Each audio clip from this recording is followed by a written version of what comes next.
At the end of chapter 47, Jacob was anticipating the end of his life, so he made Joseph promise him to bury him in a specific location with his fathers in Canaan rather than the land of Egypt. Joseph agreed. We are not sure exactly how much time has passed from chapter 47 to chapter 48, but Joseph takes his two sons Manasseh and Ephraim to see Jacob so that his father can bless them. As illustrated, Jacob is very weak, he's dying.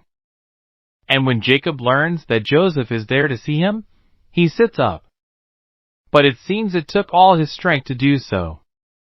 When Joseph arrives, he tells Joseph, God Almighty appeared unto me at Luz in the land of Canaan. And bless me, I will make thee fruitful, and multiply thee. And I will make of thee a multitude of people. And will give this land to thy seed after thee for an everlasting possession. One of the key promises God made to Abraham occurred way back in Genesis chapter 17. Verse 8, And I will give unto thee, and to thy seed after thee, the land wherein thou art a stranger, all the land of Canaan, for an everlasting possession, and I will be their God. Here we see Joseph, Manasseh, and Ephraim continuing to listen to describe one of the central promises given to Abraham by God. And the promises continue to take place through Jacob. Genesis chapter 28 verse 3 features Isaac asking God to bless Jacob and his descendants, and God Almighty bless thee, and make thee fruitful, and multiply thee, that thou mayest be a multitude of people. Note what happens next, which happens in many occasions today, and now thy two sons, Ephraim and Manasseh, which were born unto thee in the land of Egypt before I came unto thee into Egypt, are mine, as Reuben and Simeon, they shall be mine. Jacob formally adopts Ephraim and Manasseh as his own two sons, and they no longer were considered Jacob's grandchildren. This means they have the same privileges as Jacob's very own children. By mentioning Reuben and Simeon, Jacob seems to be ranking his two children ahead of the firstborn. Early in Genesis, we see Jacob taking the birthright from Esau. And now, his two children are being moved up. If it makes sense, the birthright would entitle Manasseh and Ephraim to double portions of their inheritances due to birthrights. Jacob adds that the other children will remain beneath the brothers. And this is the first mention of Joseph having other children. Jacob mentions the moment when Rachel had died, Joseph's mom.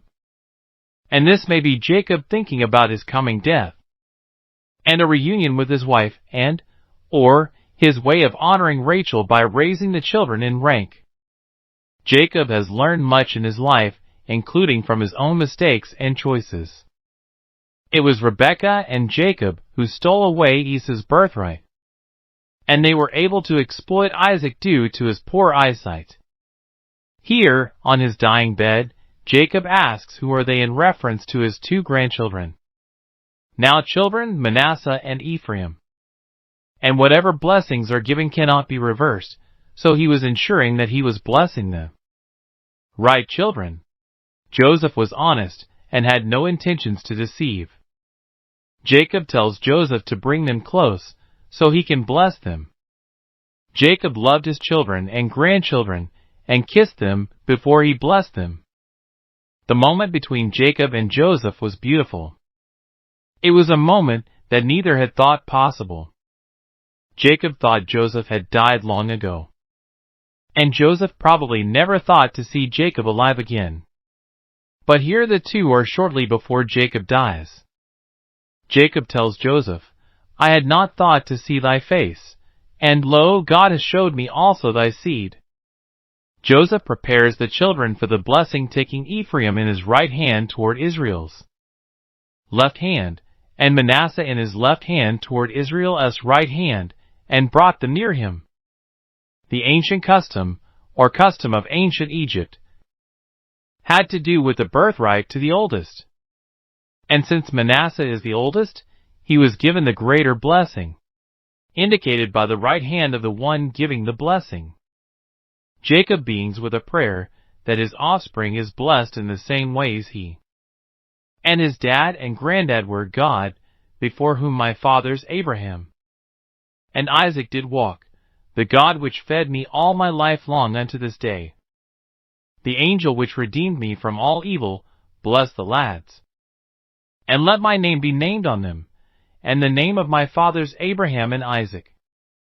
And let them grow into a multitude in the midst of the earth. An indication that Jacob was old and weak was inexplicably switching his hand to place his right hand on the younger brother's head, and his left hand on Manasseh, the oldest. Joseph was displeased with this. And it's likely Joseph thought his dad had made a mistake, but was it a mistake? Joseph tries to correct Jacob, pointing out, "Not so, my father, for this is the firstborn. Put thy right hand upon his head." Although Joseph had caught the mistake, most of the blessing had already been given, and the blessing would be irreversible. Apparently, though, it was no mistake, as Jacob responds, "I know it, my son. I know it. He also shall become a people, and he also shall be great, but truly his younger brother shall be greater than he, and his seed shall become a multitude of nations."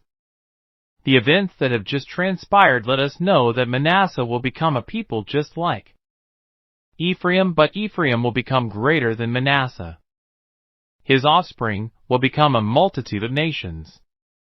Jacob continued with the blessing, "And thee shall Israel bless, saying, God make thee as Ephraim and as Manasseh." And he set Ephraim before Manasseh. Jacob knew what he was doing, and he knows that he is about to die, and informs Joseph of this. "Behold, I die, but God shall be with you, and bring you again unto the land of your fathers." Before Jacob dies, he concludes that, "Moreover, I have given to thee one portion above thy brethren, which I took out of the hand of the Amorite with my sword and with my bow." In other words, Jacob has just given Joseph a double portion of his inheritance by making Joseph's two oldest sons full heirs along with his brothers. Let's end on the words of Spurgeon from July 10, 1887. Our text tells us that Jacob blessed Joseph, and we perceive that he blessed him through blessing his children. Which leads us to the next remark, that no choicer favor could fall upon ourselves than to see our children favored of the Lord. Joseph is doubly blessed by seeing Ephraim and Manasseh blessed. Dear young people, to whom I now speak, your fathers can say, we have no greater joy than this, that our children walk in the truth. If any of you who are unconverted knew the deep searching of heart of your parents about you, I think you would not long be careless and indifferent about divine things.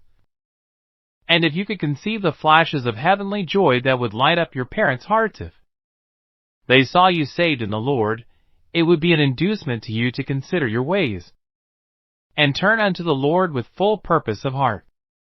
God himself, next to giving to his chosen the covenant of grace, can do them no greater earthly kindness than to call their children by his grace into the same covenant. Will you not think of this?